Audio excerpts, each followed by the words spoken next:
70 ವರ್ಷದಾಗ ಸರ್ಕಾರ ಮಾಡಿದ್ದನ್ನು ಇವರು ಎಲ್ಲ ಮಾರ್ಕೊಂಡು ಹೋಗ್ತಿದ್ದಾರೆ.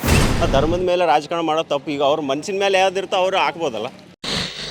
ಅವ್ರು ಬರೀ ಜಾತಿ ಮಧ್ಯೆ ಜಾತಿಗಳ ಮಧ್ಯೆ ಘರ್ಷಣೆ ತಂದು ಲೋಪದೋಷಗಳನ್ನು ಮುಚ್ಚಿ ಹಾಕೋ ಪ್ರಯತ್ನ ಮಾಡ್ತಿದ್ದಾರೆ. ಈಗ ಅವರಿಗೆ ಬ್ಯಾಕ್ವರ್ಡ್ದವ್ರು ಬೇಕಾಗಿಲ್ಲ. ಬ್ಯಾಕ್ವರ್ಡ್ ಅಂದರೆ ಅವ್ರಿಗೆ ಆಗೋದಿಲ್ಲ. ಹಂಗಾಗಿ ಕಾಂಗ್ರೆಸ್ ಸರ್ಕಾರದ ಯೋಜನೆಗಳನ್ನೇ ಅವರು ಹೆಸರು ಬದಲಾಯಿಸಿ ತಮ್ಮ ಯೋಜನೆಗಳನ್ನು ಮಾಡ್ತಿದ್ದಾರೆ. ಇವತ್ತು ದಿನ 23 ಸರ್ಕಾರಿ ಯೋಜನೆಗಳನ್ನು ಖಾಸಗೀಕರಣಗೊಳಿಸಿದ್ದಾರೆ. ಅವರು ಜವಾಹರ್ಲಾಲ್ ನೆಹರು, ಇಂದಿರಾ ಗಾಂಧಿ ಅವರು 23 ಸರ್ಕಾರದ ಯೋಜನೆಗಳನ್ನು ಜನರಿಗೆ ಇದು ಮಾಡಿದರು. 70 ವರ್ಷದಾಗ ಸರ್ಕಾರ ಮಾಡಿದ್ದನ್ನು ಇವರು ಎಲ್ಲ ಮಾರ್ಕೊಂಡು ಹೋಗ್ತಿದ್ದಾರೆ. ಅದಕ್ಕೆ BJP ಸರ್ಕಾರದಿಂದ ಜನ ಬೇಸತ್ತೋಗಿದ್ದಾರೆ. ಈಗ ಕಳೆದ ವರ್ಷ ನಡೆದಂಥ ವಿಧಾನಸಭೆ ಎಲೆಕ್ಷನ್ನಲ್ಲಿ ಬಂದಿರತಕ್ಕಂಥ ಕಾಂಗ್ರೆಸ್ ಸರ್ಕಾರ, ಸಿದ್ದರಾಮಯ್ಯ ಸರ್ಕಾರ ಬಡ ಕುಟುಂಬಗಳಿಗೆ ಏನಿಲ್ಲ ಅಂದ್ರೆ ಪ್ರತಿಯೊಂದು ಮನೆಗೆ 6,000ರಿಂದ 10,000ವರೆಗೂ ಒಂದು ಕುಟುಂಬ ನಡೀಕತ್ತಿದೆ. ಈಗ ಮೊನ್ನೆ ನೀವು ರೀಸೆಂಟಾಗಿ ನೋಡಿರ್ಬೋದು, ಅವ್ರ ಮಗ ತೀರಿ ಹೋದ. ನನಗೆ ಸಿದ್ದರಾಮಯ್ಯ ಸರ್ಕಾರದ 2,000 ಬರ್ತಿತ್ತಲ್ಲಪ್ಪ, ಅದರಲ್ಲಿಂದ ನಮ್ಮ ಸಂಸಾರ ನಡೀತಿತ್ತು, ನೀ ಯಾಕೆ ಇದು ಮಾಡ್ಕೊಂಡು ಅಂತ ನೀವು ಕೇಳ್ಬೋದ. ಇವತ್ತಿನ ದಿನ ಶಕ್ತಿ ಯೋಜನೆಲಿಂದ 60 ಲಕ್ಷಕ್ಕಿಂತ ಹೆಚ್ಚು ಜನ ಹೆಣ್ಮಕ್ಳಿಗೆ ಉಪಯೋಗ ಆಗಿದೆ. ಇವತ್ತಿನ ದಿನ ಹೆಣ್ಮಕ್ಳು ಎಲ್ಲ ಮದುವೆಗೆ ಅಲ್ಲಿ ಹೋಗ್ಬೇಕಂದ್ರೆ ಅವ್ರಿಗೆ ಫ್ರೀ ಬಸ್ಸಿಗೆ ಆಗಿದೆ. ಅವರಿಗೆ ದುಡ್ಡು ಉಳಿತಾಯ ಆಗ್ತಿದೆ, ಸಂಸಾರ ನಡೀತಾ ಇದೆ, ಲೈಟ್ ಬಿಲ್ ಫ್ರೀ ಇದೆ. ಈಗ ತಿಂಗಳಿಗೆ 2,000ಲಿಂದ ಭಾಳಷ್ಟು ಜನರಿಗೆ ಉಪಯೋಗ ಆಗಿದೆ. ಹಾಗಾಗಿ ಕಾಂಗ್ರೆಸ್ ಸರ್ಕಾರ ಬಡ ಜನರ ಬಗ್ಗೆ ಕಾಳಜಿ ಇರ್ತಕ್ಕಂಥ ಸರ್ಕಾರ. ಅದಕ್ಕೆ ನಾವು ಈ ಸಲ ಬದಲಾವಣೆ ಮಾಡೋಕ್ಕಂತ ಮಾಡಿದ್ವಿ. ಕಾಂಗ್ರೆಸ್ ಸರ್ಕಾರಕ್ಕೆ ನಮ್ಮ ಬೆಂಬಲ.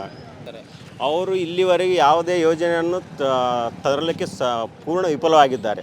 ಕೇಂದ್ರ ಸರ್ಕಾರದಿಂದ ಅವರಿಗೆ ಕೇಳ್ರಿ, ನೀವು ಯಾವುದೇ ಯೋಜನೆ ತಂದು ನಾನು ಈ ಹೈದರಾಬಾದ್, ಕರ್ನಾಟಕ, ಯಾದಗಿರಿ ಹಿಂದುಳಿದ ಜಿಲ್ಲೆಗೆ ಏನು ಮಾಡೀನಪ್ಪ ಅಂತ ಅವ್ರ ಬಲ್ಲೇ ಪ್ರಶ್ನೆಗೆ ಉತ್ತರ ಇಲ್ಲ. ಅದಕ್ಕಾಗಿ ಅವರಿಗೆ ಟಿಕೆಟ್ ಕೊಡ್ತಾ ಇಲ್ಲ. ಅವ್ರ ಬಲ್ಲೇ ಗೊಂದಲ ಇದೆ. ಹಾಗಾಗಿ ಅವರು ಯಾವುದೇ ಯೋಜನೆಗಳಿಗೆ ಮನ್ನಣೆ ಕೊಟ್ಟಿಲ್ಲ, ಯಾವುದೇ ಯೋಜನೆಗಳು ತಂದಿಲ್ಲ. ಅದಕ್ಕಾಗಿ ಅವರು ಇಲ್ಲಿವರೆಗೆ ಯಾದಗಿರಿಗೆ ಬಂದಿಲ್ಲ. ಅವರು ಒಂದು ಸಲ ಎಲೆಕ್ಷನ್ ಇದ್ದಾಗ ಬರ್ತಾರೆ, ಮತ್ತು ಅವ್ರ ಸರ್ಕಾರಿ ಕಾರ್ಯಕ್ರಮಗಳು ಏನಿರ್ತಾವೆ ಅವಾಗಷ್ಟೇ ಬರ್ತಾರೆ, ಹೋಗ್ತಾರೆ.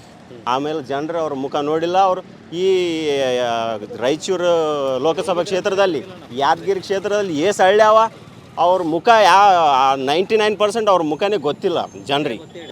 ಏನು ಕನ್ನಡಿಗರಿಗೆ ಏನು ಅನುಕೂಲ ಮಾಡಿಲ್ಲ ಸರ್. ಅವರು ಬರೀ ಹಲಾಲ್ ಜಟ್ಕಾ ಕಟ್ಟು, ಹಿಜಾಬ್ದು, ಶಾಲೆಯಲ್ಲಿ ಗೊಂದಲ ಸೃಷ್ಟಿ ಮಾಡೋದು, ಹುಡುಗರಿಗೆ ವಿದ್ಯಾರ್ಥಿಗಳಿಗೆ ಸ್ಕಾಲರ್ಶಿಪ್ ಕೊಡಲಿಲ್ಲ, ಭಾಳಷ್ಟು ತಡೆ ಹಿಡಿದ್ರು.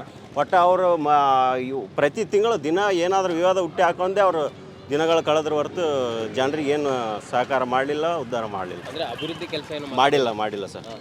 ಅವ್ರಿಗೆ ಬರೀ ಓಟ್ ಹಾಕೋಕ್ಕೆ ಸಲಕ್ಕೆ ಅಷ್ಟೇ ಜನ ಬೇಕು. ಆಮೇಲೆ ನೀವು ಈಗ ಯಾರ ಮಂದಿ ಈಗ ನೀವು ಓಟ್ ಹಾಕ್ರಿ, ನೀವು ಆಮೇಲೆ ನೀವು ಯಾವ ಜಾತಿಯಪ್ಪ ಅಂತ ಅವ್ರು ಕೇಳ್ತಾರೆ. ಧರ್ಮದ ಮೇಲೆ ರಾಜಕಾರಣ ಮಾಡೋ ತಪ್ಪು. ಈಗ ಅವ್ರ ಮನಸ್ಸಿನ ಮೇಲೆ ಯಾವ್ದಿರ್ತೋ ಅವರು ಹಾಕ್ಬೋದಲ್ಲ. ಇವ್ರು ಯಾರು ಧರ್ಮದ ಮೇಲೆ ಮತ ಕೇಳೋದು ತಪ್ಪು ಅಂತ ನಾನು ಹೇಳ್ತೀನಿ. ನಾವು ತೆರಿಗೆ ಕಟ್ಟೋದು 100 ರೂಪಾಯಿ ಕಟ್ತೀವಿ, ಅದರಲ್ಲಿ 33 ರೂಪಾಯಿನ ಕೊಡಬೇಕು ನಮಗೆ. ಅವರು ಕೊಡ್ತಾ ಇರೋದು 12 ರೂಪಾಯಿ. ಅದೇ ಗುಜರಾತ್, ಮಹಾರಾಷ್ಟ್ರ ಅವೆಲ್ಲ ಮುಂದುವರೆದ ರಾಜ್ಯಗಳಿಗೆ ಡೆವಲಪ್ಮೆಂಟ್ ಮಾಡ್ತಿದ್ದಾರೆ ಹೊರತು ಈ ಕಡೆ ದಕ್ಷಿಣ ಕರ್ನಾಟಕ ರಾಜ್ಯಗಳಿಗೆ ಅವರು ಅನುದಾನ ಕೊಡ್ತಾ ಇಲ್ಲ. ಅವ್ರು ಪೂರ ಕೇರ್ಲೆಸ್. ಬರೀ ಅವರಿಗೆ ಓಟ್ ಹಾಕಿ ಗೆಲ್ಸೋವರಿಗೆ ಅಷ್ಟೇ. ಆಮೇಲೆ ಆಯಿತು, ನಾವು ನಿರ್ಲಕ್ಷ್ಯ ಮಾಡಿಬಿಡ್ತಾರೆ.